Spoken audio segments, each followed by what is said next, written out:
नमस्कार, SPN9 news में आपका स्वागत है। मैं हूं आपके साथ दिनेश कुमार। बात करेंगे बिहार की राजनीति की।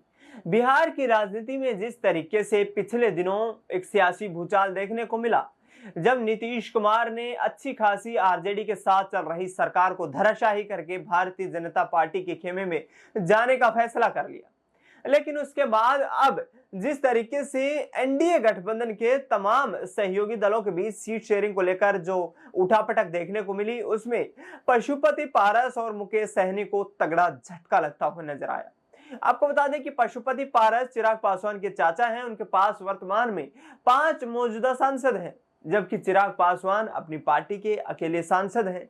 जमुई सीट से उन्होंने अपने जीजा को मैदान में उतार दिया है, लेकिन जिस तरीके से चिराग पासवान अब हाजीपुर सीट से चुनाव लड़ने की बात कर रहे हैं, तो हाजीपुर सीट से पशुपति पारस भी चुनाव लड़ने की बात सामने कर चुके हैं। यानी कि दोनों चाचा भतीजा सियासत की इस रण में एक दूसरे को आमने सामने से टक्कर देने वाले हैं। अब देखना यह होगा कि किसको जीत मिलती है। पिछले दिनों जिस तरीके से दर्शकों इंडिया गठबंधन ने बिहार के पटना में गांधी मैदान में एक रैली को संबोधित किया, उससे कई नेताओं ने यह माना कि आने वाला वक्त आरजेडी के लिए कहीं ना कहीं सुखद हो सकता है, और इसी कड़ी में कई नेता उनके साथ जुड़ते हुए नजर आए। यहां तक कि भारतीय जनता पार्टी के कई नेता भी कांग्रेस पार्टी का दामन बिहार में थामते नजर आए। लेकिन अब जिस आधार पर तमाम रणनीतिक जो तैयारियां चल रही हैं, उनके आधार पर पशुपति पारस को 5 सीटें ना दिए जाने से उन्होंने एनडीए गठबंधन और मोदी के सहयोगी दल के रूप में अपना नाता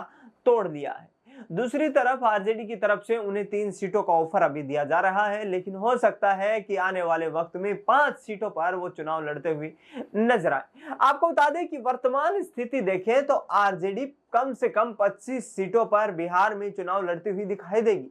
यानी कि आरजेडी सबसे बड़े राजनीतिक दल के रूप में लोकसभा चुनाव में बिहार में मौजूद रहेगी।